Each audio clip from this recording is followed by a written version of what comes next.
All right, we've been discussing why most people struggle to turn their ideas into business and how to fix it. You know that every one of us is just one idea away to our financial peace, like for the rest of our lives. I have been looking for that one idea myself. Many times it takes 10 years to find that idea. Many times it takes 20. Many times it takes just 1 week. Sometimes it takes 30 years to find that one idea.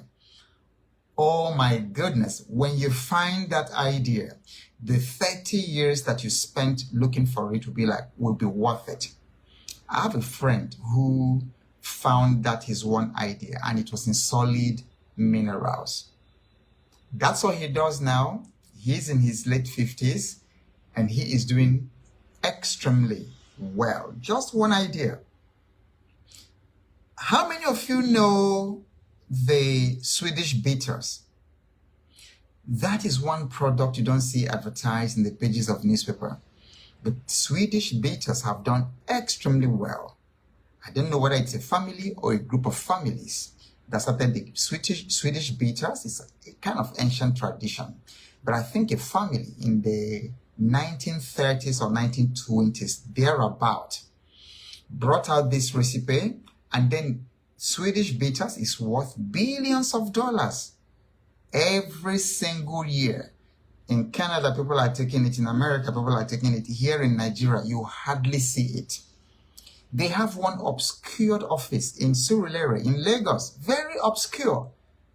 But every time you go there, you will see people placing orders in the millions of just one product. Can you imagine if it is your family that did just that Swedish bitters? This is generationally.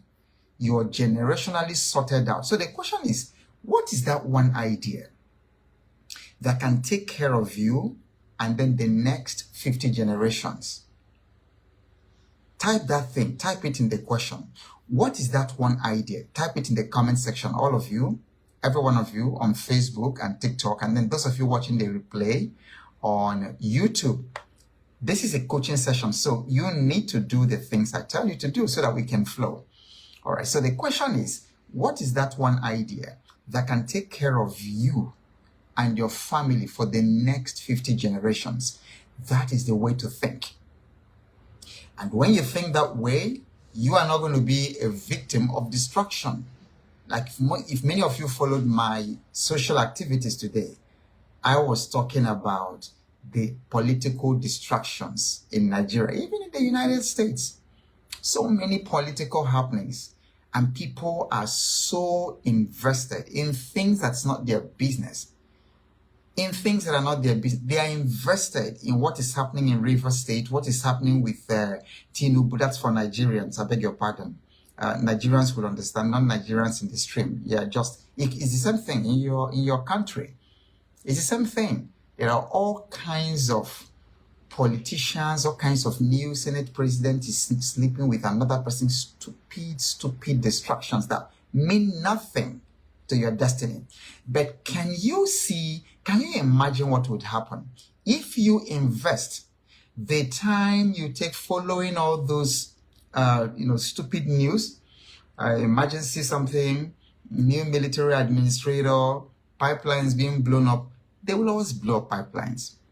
There will always be state of emergency. There will always be politicians, and there will always be drama. Just open your newspaper or go to the internet. There's drama everywhere. As I'm talking to you in Zimbabwe, in Kenya, Ruto and his own drama. In France, Macron and then there's Ukraine, there's Russia, there's always whatever. But you see, these things will come and go. But the most important question is, what is that one idea that will take care of you and your family for the next 50 generations and beyond? I studied a company in Japan that has been in business for over 1,400 years. There are also other companies and businesses in Europe that have lasted for 400, 600 years. Did you know, in fact, that the Twinings of London is a family business, Twinings of London? And Twinings of London, if my memory serves me well, is over 300 years old. And it's a family business. So while you're busy following Wike and following Tinubu and following Trump and Zelensky and following Israel and Hamas, this family has been in business for 600 years. And then some of you say, oh, but if you don't follow, your country is going to go bad. Your country is already bad and it's going bad without your, just wasting your precious energy following stupid news that don't put food on your table. And so my rule is, if you can do something about your country, if it is something you can control, you can do something about it, go ahead and do it. If you can't do anything, like all of you in Nigeria, can you stop that state of emergency? Can you walk up to Tinubu and slap him and say, reverse it? Can you do that? Can you go to Supreme Court judgment and then they will listen to you and they will tremble because can you reverse it? Can you reinstate the governor?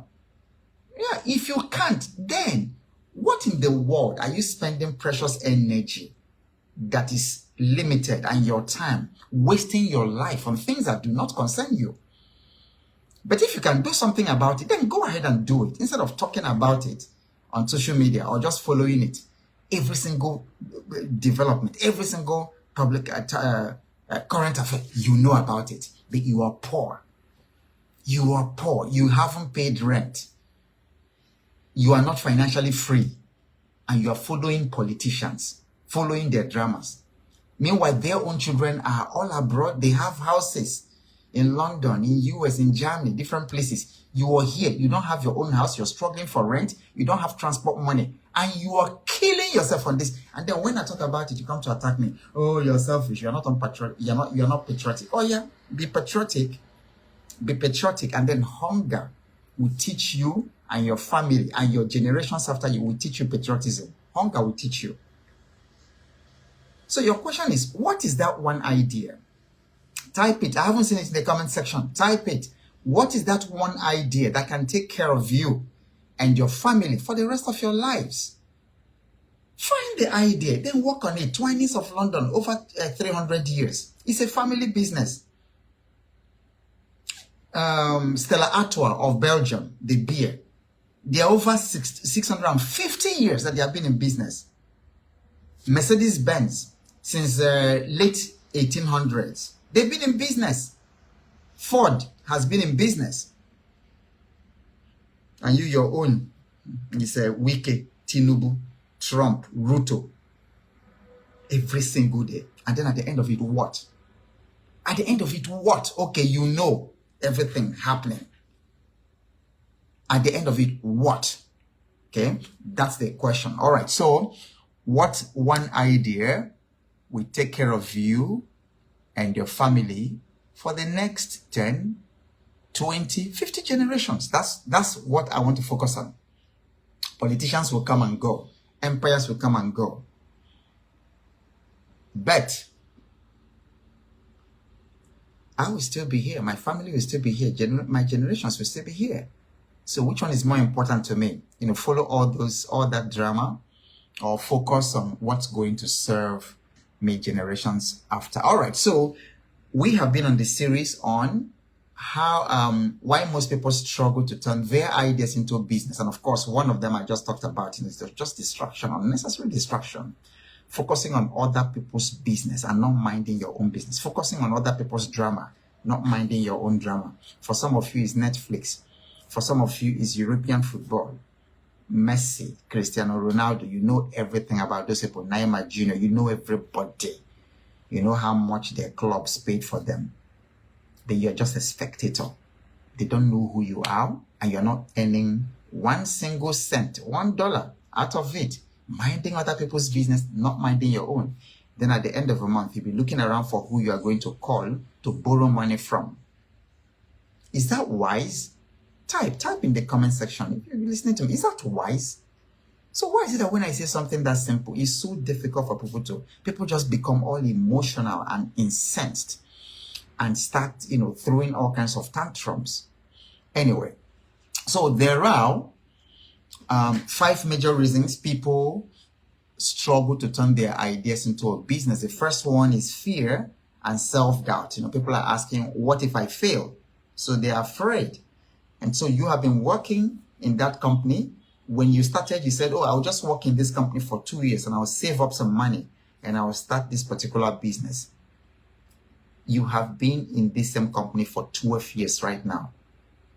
And I know that someone listening to me did exactly that. You said 2 years, you'll raise money and then start a business.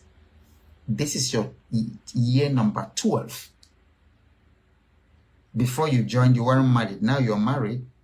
And then responsibilities are. So each time you think about going to start what's in your heart, fear and self-doubt grip you. The second reason people never turn their ideas into income is that they do a lot of overthinking and they want everything to be perfect before they start. So people want all the street lights. Okay, so they are traveling so someone from Ghana just joined. So someone is traveling from Accra to Tamale by road. I think Accra to Tamale, correct me, I think it's about, is it 4 hours or 6 hours? Okay, like 6 hours by road or something like that. And then you're waiting until all the traffic lights between Accra for the 4, 5, 6 hours you travel, until all of them are green before you move. You're not going to move because it will never all be green. So perfectionism, overthinking. So people say it has to be perfect before I start. So they never start the idea. The third reason that people never turn their ideas into income is lack of knowledge and lack of clarity. I don't know where to start. I don't know where to start. And people have been saying, I don't know where to start. Somebody here has been saying, I don't know where to start. For the past 3 years, you don't know where to start. Find someone who is doing it. Call the person, say, how much is 1 hour of your time? I want you to tell me how you started, and I want you to help me to start. How much is 1 hour of your time? And then the person tells you, okay, 1 hour of my time is $500,000. Pay! Pay! And let the person show you how to start and then start. Otherwise, in another 3 years, you're still there. I don't know how to start. And because of it, you never start. And many people also get themselves so overwhelmed with research. They want to go into poultry farming, like organic poultry farming. Every day they are researching. They are researching, saving websites, saving pictures, saving PDF files. And then they are so filled with information on how to do organic poultry farming. Information, files, printouts, videos they downloaded, PDFs all over the place, terabytes of data, and yet they haven't still started poultry. So they get overwhelmed by too much information and then they do nothing about it. The number 4 reason people never turn their ideas into income is money and resource limitations. So people say, I don't have the capital. I hear it all the time, like every day. Somebody says, I don't have the capital. That's a favorite excuse. And there are people who have been saying, I don't have the capital for 10 years. If you haven't had a capital for 10 years, for 15 years, you will never have the capital. But you can do something different. Because many times what you need, if you don't have capital, you apply creativity. Because creativity is also soft capital. I never said this before. This is wonderful. Just type in the comment section. Creativity is soft capital. So hard capital, okay? It's like this one, and your bank account, hard capital, right? Hard capital, right? But creativity is soft capital, meaning that creativity is highly convertible to capital.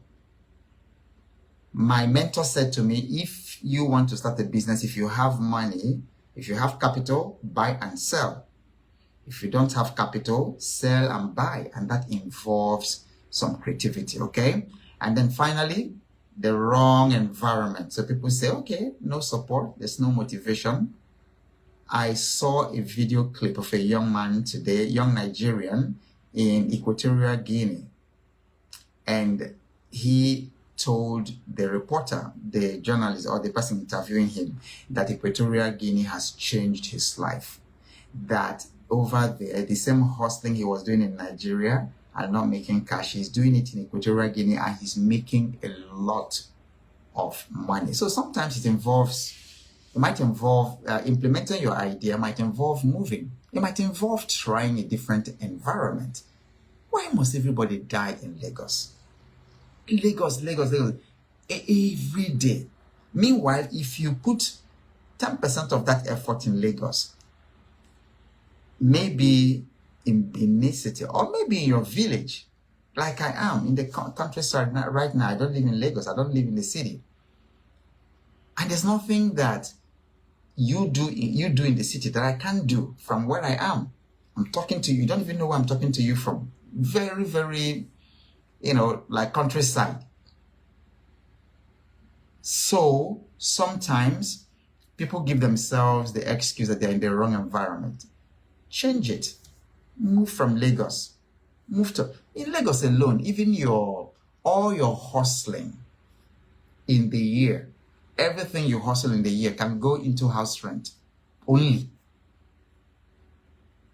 If what I'm saying, if it's making sense, or you've experienced it, or you know someone experiencing it, say true. Just type true in the comment section.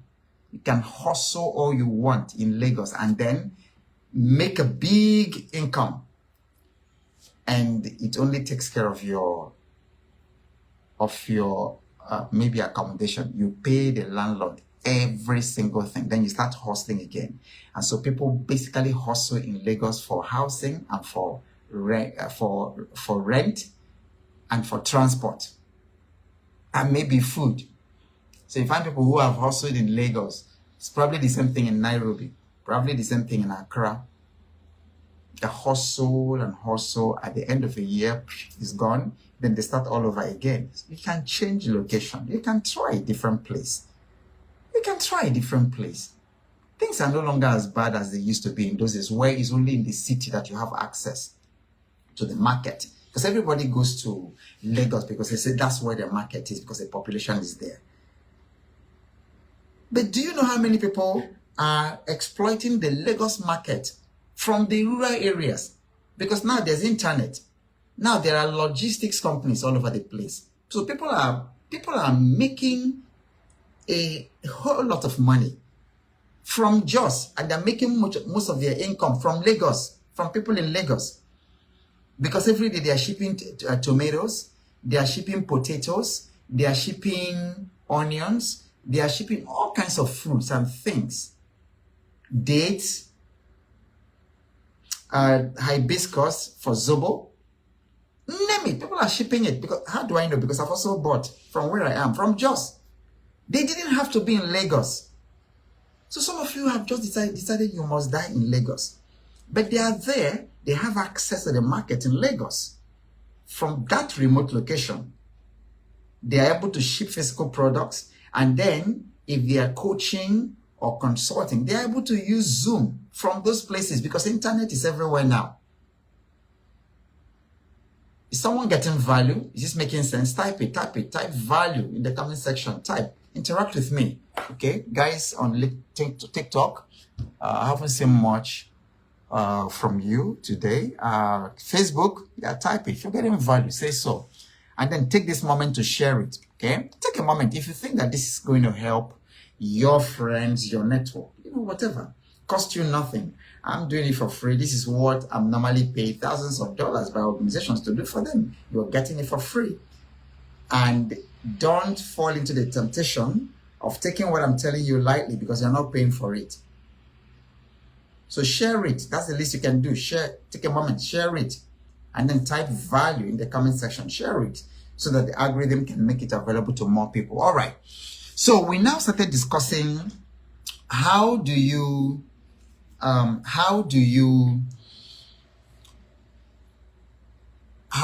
fix it? So there are 5 obstacles, 5 reasons why people don't turn their ideas to money. Yeah, thank you, Priska. I can see, yeah, value. All right, thank you. Okay, now, how do you fix it? We started yesterday. If you have not watched the other series, please go to my YouTube channel. And if you've not subscribed to my YouTube channel, I think you're missing a lot.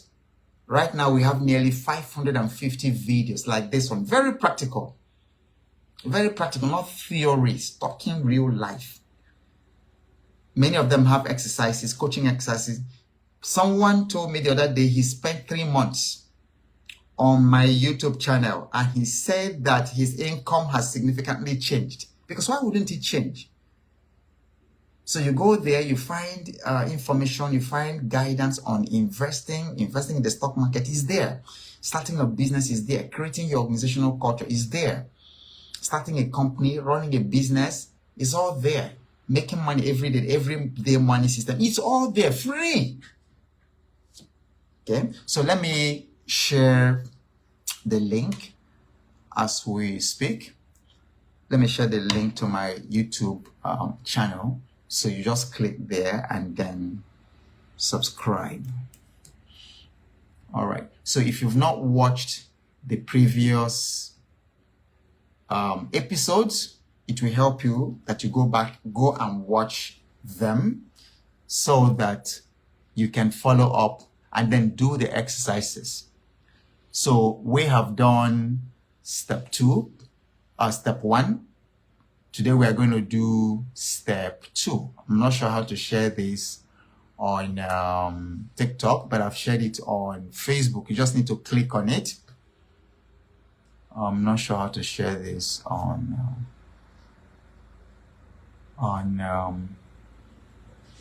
TikTok. All right, okay. But if you just go to YouTube, type my full name, Ogbo Awoke Ogbo. There's only one Ogbo Awoke Ogbo in the whole world. Any other one other than this one you're looking at is fake. There's only one Ogbo Awoke Ogbo. Okay. All right. So we said, all right, how do we turn our ideas into money? Okay. And then we said the first step is to define the problem you solve. There's a full video on YouTube on that one. Go ahead and watch it. It's so detailed with exercises, what to do. And then you need to do the step 1 before the step 2 that we are going to talk about right now. So define the problem that you want to solve.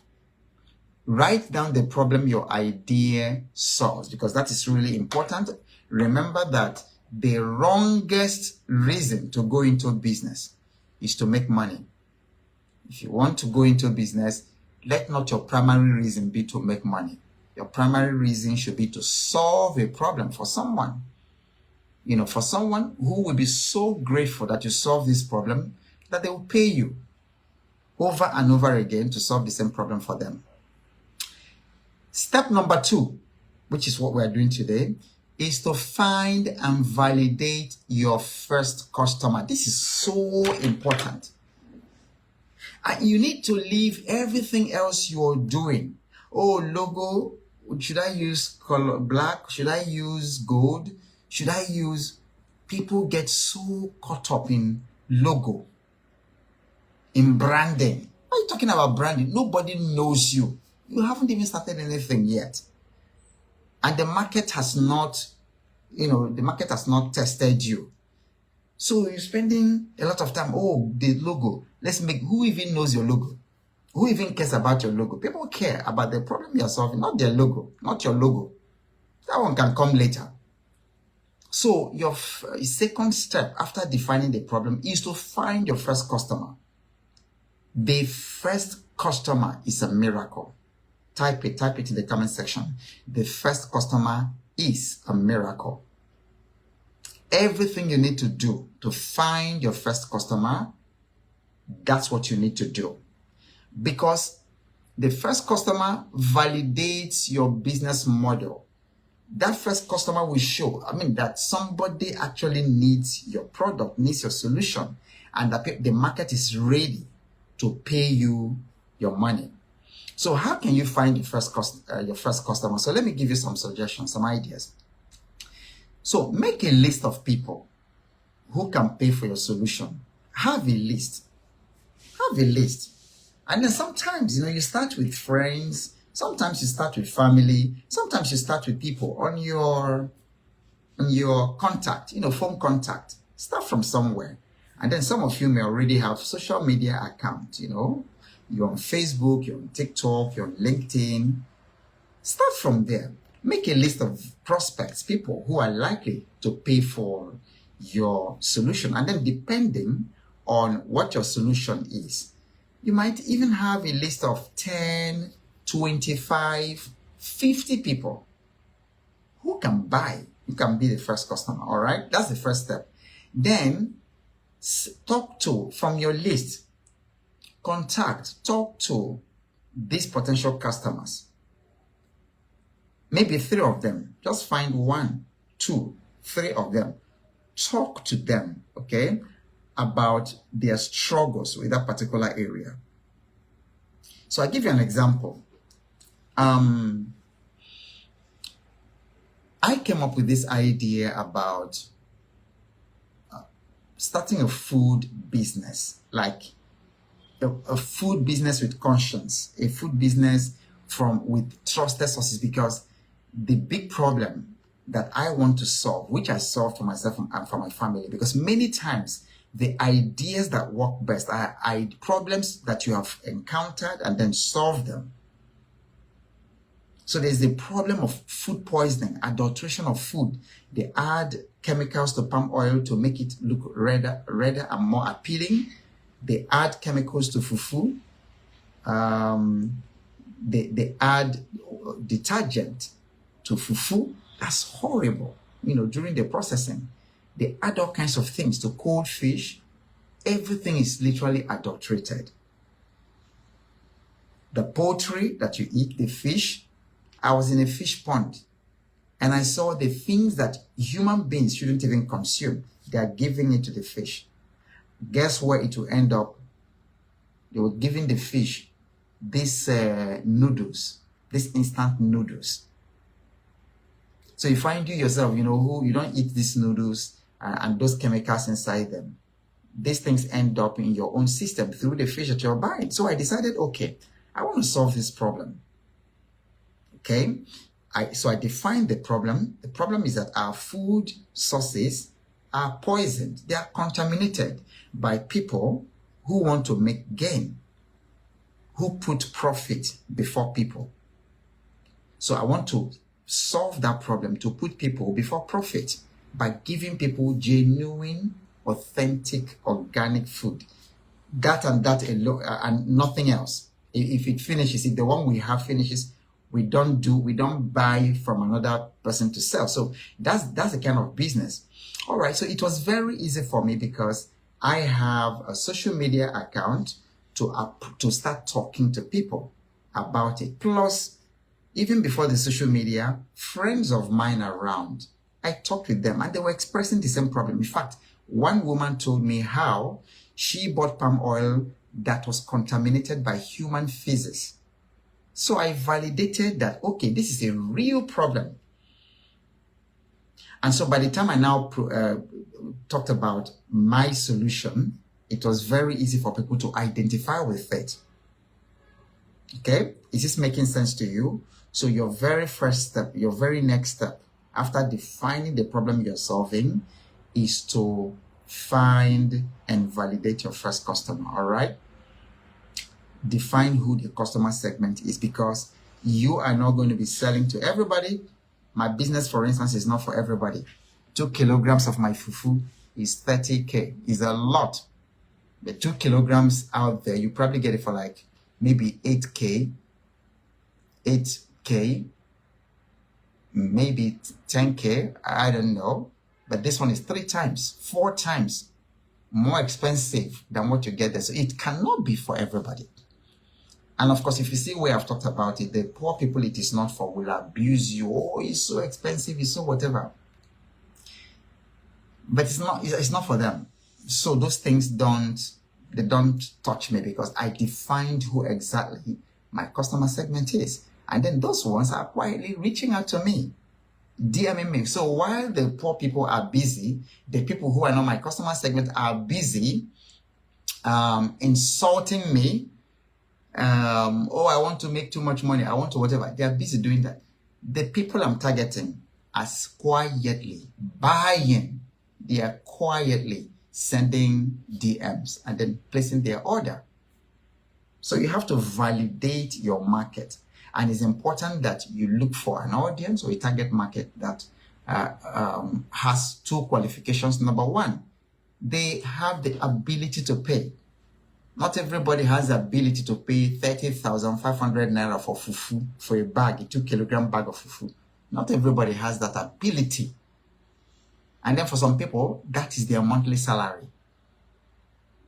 So I'll be failing if I'm targeting people whose monthly salary is 30,000 because they can't spend their entire salary on 1-2 kg bag of fufu. They can't do that. The second quality is that they should be willing to pay. So once you find the people who are able and willing to pay, then you're in business. You've validated your business model. But until you do that, you can progress further. So the first thing is for all of you, find your first customer, your first paying customer today, because that is going to validate your business idea. All right. So tomorrow we'll go into the next step, which is creating a simple way to deliver your solution. So the first step we've done so far is define the problem you solve. Okay. That is your value proposition. And then the second step is find and validate your first customer. That's your customer segment. So tomorrow we will talk about create a simple way to deliver the solution. That is channels and key resources. Now, if you missed the previous ones, go to my YouTube channel and watch them and do the exercises so that you can catch up with the series. This is where we're going to park it for tonight. And whatever happens, keep showing up because you have no idea what's coming your way next. And I'll be right here, same time tomorrow, same time Monday to Fridays, 8 p.m. GMT +1. So see you same time tomorrow and bye.